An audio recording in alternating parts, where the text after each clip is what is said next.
Thanks everyone for joining the virtual staff room today. And today we've got Andy Caffrey from Canopy Education. Thanks very much for coming along, Andy. It's lovely to have you along. And he's going to show us their new product, which is called How Do You? Over to you, Andy. Or G Suite Skills. So we're going to just take you through G Suite Skills, which is our interactive tutorial product that sits inside Google Classroom. So I'll take you through it from a teacher point of view first, and I'll show you how this works. But effectively, what we started to find was that students often need their skills improving as the school moved towards more online learning. As you're using Google Classroom, one of the most frustrating things is when you have students who aren't using the tools as effectively as they could. And the amount of times as a teacher I would go into Classroom and see students who completed work but forgotten to attach, or hadn't pressed turn in, or just some of the common user errors with using some of the Google products. And we wanted to really address that. So we started to work on a way of doing that, and that developed into our interactive tutorials. So I'll take us from a teacher point of view in Google Classroom. So here we are in just a random Google Classroom, and I'm just going to take you through how our tutorials work. So, sorry, can you still see my Classroom? Yeah, I see that. Great. Yeah. So here we are in Google Classroom, and as a normal teacher, I go over to classwork. Now we use a Chrome extension to add some additional functionality into Google Classroom. So we're deployed via a Chrome extension, and only our teachers who are going to do assignments need access to the Chrome extension. So as normal, you go to Create, and we have this additional in the drop down. We have How Do You in the drop down menu. So that's where a teacher would see our tutorials. So you go to Create and How Do You, and then it'll just authenticate with Google to check that I have access, and then it brings me to this page. So this is a unique sort of assignment page that we use inside Google Classroom. On the left-hand side here, we can select what it is we want our students to do or learn in this particular lesson. And as I said, we have a series of tutorials that cover all of the Google tools, and there's 3 tutorials for each Google tool. So Google Drive, for example, has a bronze, which is beginner, silver, which is intermediate, and gold, which is advanced level. So there's 3 for Drive, 3 for Slides, 3 for Docs, and so on through all of the Google products. So let's imagine that I'm teaching my class about Gmail. We'll do Gmail today, so I'm going to assign the Gmail assignments. I click on that. What that does is it picks up all 3 bronze, silver, and gold assignments to assign to my class.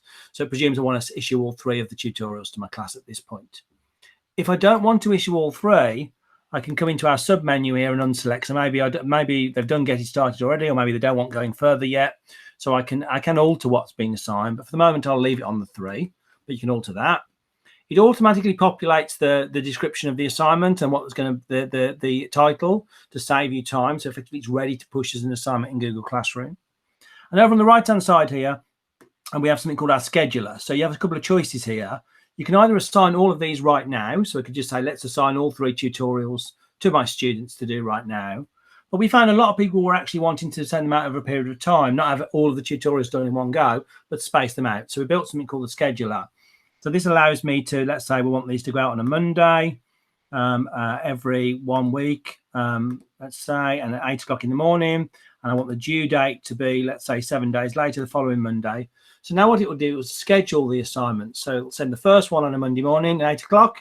7 days later, the next one will go, and then 7 days later, the third one will go. So what we're trying to do here is really make it as simple as possible for teachers to assign our tutorials without having to come back in lots of times. So that's how it looks in terms of the teacher assignment page. You can also press the play button up here to look at other tutorials. So let's go into one of the tutorials and have a look at what they look like. This will take us into the first of the Google Drive tutorials. And this is what we're assigning students. So when students come into Classroom, they click the link and they go straight to the tutorial. So I just need to sign back in again because I need to check it's me. And then this is taking us into, in this case, our Gmail tutorial. So I hit the play button. Now, just to explain before I start, there are different modes available for our tutorials. And there are 4 key choices on the options area in the right-hand side. If the student doesn't come down to the mode area at all, if they just leave it, they will be in the Learn by Assessing mode. And our Learn by Assessing mode simply takes them through, allows them to explore Gmail and asks them to do certain tasks, but provides scaffolding and support as they go. So let's imagine they don't know how to do something in Gmail. It will help them and support them. And we'll see what that looks like in a minute, because we'll go through this one in Learn by Assessing mode. Below that, there's some other modes. So Show Most Common and Show Most Efficient. Those modes actually don't require the student to do anything. It's effectively going to play through like a video. and it's going to show the most common route, which is the most common way people solve each of these tutorials, and then the most efficient. And we'll talk about that a bit later, but a lot of people get hung up on our efficiency scores. And then finally, we have an assessment mode. An assessment mode removes all the help. So the system won't help you at all. It will expect you to be able to do all the tasks. So different modes available before we start, but most people don't touch the modes. Their student just comes to this page and clicks to start. So when I click, it takes me into the first part of our Gmail tutorial, and it's asking me to do certain tasks within Gmail. So what we're using here is we're using what effectively looks like Google, but it's in our tutorial system. So we're controlling the environment our users in. And even though a school or college might not have Gmail turned on yet, because they're inside our system, they have access to the tools. So it's just come up there with open Gmail. Can anyone tell me how you get to Gmail normally?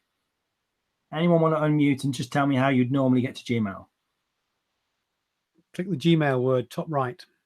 So yeah, I could go to Gmail here, top right, and that's an option. Any other ways?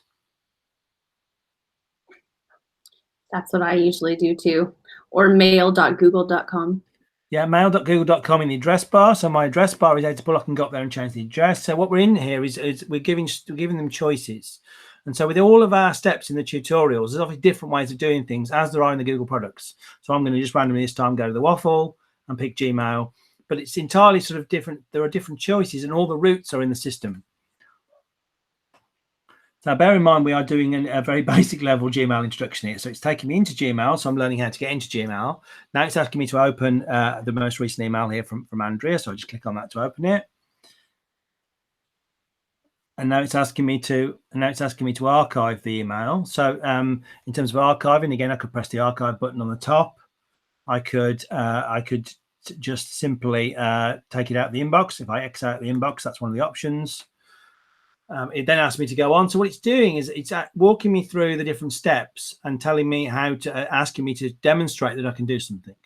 But let's imagine at this point, I don't know how to do something. Let's imagine I don't know how to open my next email. So I just start randomly clicking around on the screen. As you can see, when I click into an area where it's wrong, it just brings up a red circle telling me that that's not what I need to do. If I keep clicking wrong, it starts to highlight to me, because we're in learn by assessing mode, which is going to help me and scaffold me through. It starts to say, well, hang on, there's a button here you can press, look, that takes you to your next email. But let's imagine even though that's come up, I'm still ignoring that hint and I still click the wrong place. It's now like really saying to me, what you need to do here, Andy, is click on that area. So it's giving me a much stronger point now in the right direction. If I still ignore it and I click wrong again, it'll ultimately push me forward as it starts to move me through to what would happen. So it needs, so it helps me through. So the idea being that when a student is learning to use the products, sometimes they'll know how to do something. So you might know how to do these areas within Gmail. But if you don't, it's got that ability to start helping you and pushing forward. So now it wants me to do a reply. And now that's errored because, of course, it wants reply all to everybody in the email. And I need to thank Paul. Thanks, Paul. And I need to, Paul. I need to send on that. And then archive this email off. I'm just going to move very quickly through this so I can show you what happens when we get to the end. So I need to go back to my inbox and I need to put Andriana's email into the social label. The labels live under more on the left-hand side here. And I can't remember where they are now. Are they in categories? Yeah. Yeah, they are. And then we're going to move that email over there. Oh, pick it up. Oops. Oh, is that I went for the wrong email there. So it's telling me that I went for the wrong email.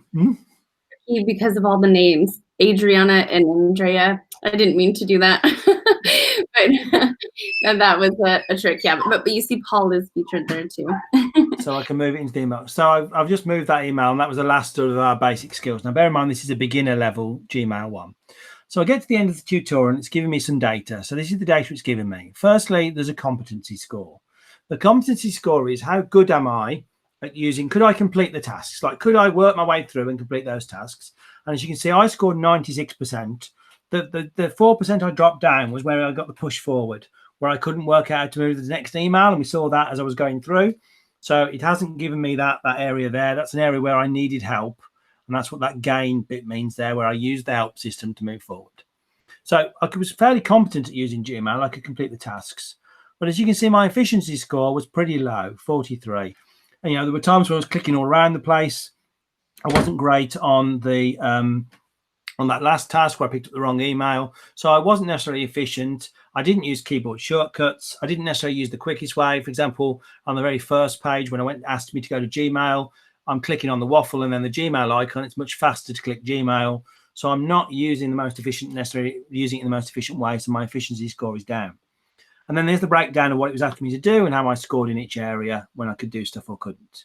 So that's the sort of the data coming back out of the tutorial. Now, we also have a badging system in our tools. So if a student then scores a good enough percentage, they will award in this case, the bronze Gmail badge. And so what would happen if I was doing this as a student is if I scored enough, it would then, we use Badger as a platform. It would send me an email. The badge would appear on this page here. And then I would get an email from Badger awarding me that particular badge. So we automatically badge through Badger if people achieve the appropriate scores in each of the tutorials. So that's assigning and completing. Let's talk about a bit more and jump back into Classroom. So let's imagine now that I've assigned some as a teacher and my students have gone and done them. So I'm going to just change classrooms for a minute into, I think, this class here, or possibly the other class. This class here has got some, this one with people in. So this is a class, a real class with some people in. They've gone and done some tutorials. They're my people. So the grades are automatically imported back into our grade book. So here we see some students on the left-hand side. Some of our trainers have been testing some. We see the different ones here. So at some point, I have assigned them Introduction to Google Drive in this case. And as we can see, we've got this big Import How Do You Grades button here. So we can go over when we want to and just pull and update the grade. So as an end user teacher, you assign in Google Classroom, the students complete the tutorials. And these numbers that we're seeing here in Classroom, these are the competency scores. So whether people can complete the tasks or not. So we're automatically pulling those scores back into Classroom to say, okay, look, Paul, who's in here, has got 100, Dan got 96, Stephen got 95, and so on. We can see what people are scoring as they're doing the tutorials. If a student goes and does the tutorial again, and that's quite common actually, one of the most common things is for students to do it the first time, learn from their mistakes, go and have another go, perhaps achieve a badge on second run. Obviously, what we get in the Classroom is the most recent grade. So as they go and improve their skills, we see the most recent grade presented to you as a teacher, because that's what students we're asked to gamify the system. Students really want to get that grade and improve that up. In terms of the content, I'll just load up the package. We have, as I said, we've got a series of badges available now. So we've done all of the core Google tools. So, and Jess will probably drop a link in the chat to this document, but this shows you effectively what we're covering. So for every tool like Drive, through Slides, Sheets, Docs, Jamboard, there are 3 badges for each one, bronze, silver and gold badges. So you can see those on this document here. And this document also shows you the skills that are covered in each of the tutorials. So for example, Drive Beginner focuses on some very basic skills in using Google Drive. And then as we go up through intermediate and advanced, the use of that tools gets slightly more advanced. We built the tutorials with 2 things in mind. One, to improve student skills. So for our students to improve their use of Google and their skill level in using the product. But also we recognize that this can also be used with staff. And so our badging scheme maps across to the Google Certified Educator Level 1. If a teacher completes all of the tools at gold level, that it covers all of the skills that are in the criteria list for Level 1 Certified Educator. So you'd be in a position where you feel they were confident to go and take the Google exam. We can't automatically give them that certificate, but they'd be confident to go and take that. With a couple of little exceptions, that we don't currently badge YouTube and Google Groups and the use of the Chrome browser, which can come up in the Level 1. So just bear that in mind. Those aren't covered by our package, which focuses on the Google products and the Google tools. So that's sort of an overview of the product. I'm just going to make sure I haven't missed anything from the key slides. It's all delivered by a Chrome extension, and anyone who's watching can go and try out our tutorials. We have some freely available ones available in our Chrome extension. So if you follow the link, which probably put down below this video, you can download the Chrome extension and have a play around with the Google Drive ones, assign those out to students and see how that goes. And the rest are then available in packages. So we allow schools and colleges the right to use our tutorials across their entire domain. And details of that are on our website at canopy.education. So that's a quick overview of our G Suite skills. Any questions at this point? I'll stop presenting. Are you able to quickly show us what the student sees once they've got some badges under their belt? In terms of what the badges look like, so they go in, yeah. Where do they appear? Inside Classroom, or do they have to go to Badger for it? Yeah, so all they see inside Google Classroom is the scores. So as we saw in there, the mark book, like 96, whatever they scored on each of the tutorials. The actual physical badges we award through Badger, and Badger's is not familiar, is a badging platform. And just to explain, what we do at our end is that we use Badger almost as an email tool. So what Badger will do when someone scores the appropriate score is it will send an email to that person saying, well done, here's your badge. You know, you've got your G Suite, you've got your bronze, silver or gold, drive badge, whatever they've awarded. At this point, it is their choice. They have the option to, at that point, set up an account with Badger, which would store all the badges. And different people use this in different ways. So some schools and colleges are quite into badges and Badger, and so that's quite normal. And other people don't use Badger. So in terms of what it looks like, they can choose to have a Badger backpack, but that's down to an individual user to sign up for Badger. If they do, all their G Suite badges will be there displayed within the Badger platform. Some schools choose not to use Badger and do other things. And I think Jess has just dropped in the chat there. I'll just pop that back on screen. Leo Multi Academy Trust, who are one of our beta testers. Let me just get this link back up. Give me a second. And do the second link. Yeah, sorry. I'm just going to get my window up first. Oops, that's the wrong one. Let me just grab the link. Leo Multi Academy Trust work with primary school students, and so rather than using another system and having students on Badger as well, they've decided they come with a digital passport for their students. So they've got one-to-one devices, and so they were really keen to make sure that the students had competency to be able to use that. And so if I present that in window, so this is the digital passport. In fact, this one is their staff digital passport, but their student one looks pretty similar. It's built in Google Slides. Are you still getting that through, by the way? Can you see that? Just drop it back out again. Don't know why. Yeah, I thought it had done. Let me just pop that back in.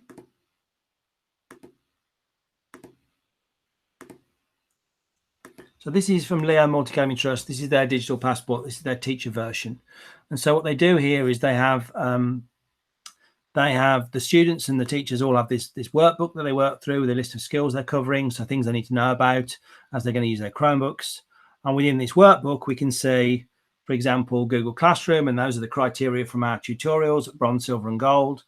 And what the students simply do is as they award the badges or as they achieve the badges doing the tutorials, they go down the bottom of the workbook here, which is in Google Slides, where our badges all live, and they bring their badges across. They bring them into their passbook, almost stamping their own passports as they go to indicate the badges. So it's a different way of using our badges, and we're happy for any of the schools we're working with or colleges to use our badges in different ways. If they want to do it this way, to have a sort of a way of logging it, if they want to come with some certificates, that's fine.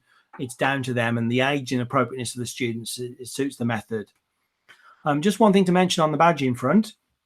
At the moment, obviously, as you can see, there's lots of badges for all of the individual tutorials.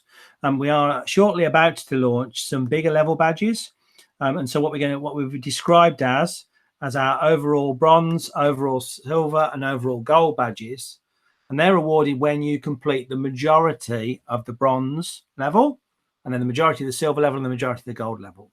We've not asked for 100% completion on all the tutorials because not all schools use all Google products. And we didn't want to disadvantage a school that maybe doesn't use Google Gmail from getting our badges. So we're going to allow people to drop up to 2 of the badges in each level, but then we'll be able to award an overall bronze, overall silver, and overall gold badge. And that will be rolling out shortly as we come out of beta at the end of the month. Excellent. Yeah, great idea. And it's interesting. I've always been a great fan of badges, sticky badges at first, great big A4 sheets with them. And one of my very last teaching posts was in an all-girls school. used them with the Key Stage 3, going down great guns. Everyone thought it was a brilliant idea. Literally within a week, the Key Stage 4 girls came in a deputation to complain they weren't getting sticky badges. And I just assumed they wouldn't want them because they were too grown up. But actually, it really taught me a key lesson that we all love a badge. I love a badge. You know, yeah, it is. I mean, they are surprisingly popular. It does gamify the thing, because what we get, of course, is someone, well, I've got my bronze, silver, and gold Google Drive of you, and then it generates that competition, doesn't it? For people to want to complete and want to work on more badges. competition, isn't it? It's not like it's an encouragement process, isn't it? When it's in that kind of model, which is what you want, isn't it? No, great. Fantastic. What I would say to anyone watching is, what we always say to lots of people is, it's great when we do a little demo on a webinar, but go and have a play. And they're on our website. There is the Google Drive tutorial. You can just jump on and have a play on one. Bear in mind, it's the beginner Google Drive. So if you use Google Drive, you probably know how to make folders. But feel free to go to our website, canopy.education/skills, and have a play on them, because that's what we really believe is that these are much better because we are learning by doing. We're taking part and we're using the product to learn how to use the product, rather than having someone talk to you about Classroom. Actually going in and using Classroom is a far better experience for most of our learners. Ian's just asked about, he says he's worried because he's very little late, so he's worried. But he says, how does it compare to the Google Suite student G Suite certification, both in terms of content and price? So where? So in terms of content, to be clear, the Google's G Suite certification is their adult certification that they allow students to do. So we cover some of the similar content, but not I would say at this point, not at the same level of depth in some areas, because the G Suite certification particularly goes in detail around Google Sheets, and we don't go that heavy at Sheets at this point. And we are continuing to develop more tutorials that will dig a bit more in depth into the products, but I wouldn't say we go that advanced. But one of the downsides, of course, of the big G Suite certification is that depth in some of the products causes some issues, particularly with younger students. What we really wanted to do with this set was give people a really good foundation across all of G Suite, so they understood how to use the products in their day-to-day work as a student. So that's the focus. In terms of pricing, we price it domain-wide so that a school or college can use this across all their domain with as many users. Well, they'd have to tell us the size of their domain, but with all of their users, they can do as many badges as they want. So we roll out domain-wide on an annual subscription license. So I would imagine that compared to the G Suite certification pricing, that we are lower than that. And then Jess has popped a link to the pricing page. Excellent. Fantastic. Me. Any questions from anyone else? Fantastic. Thanks very much.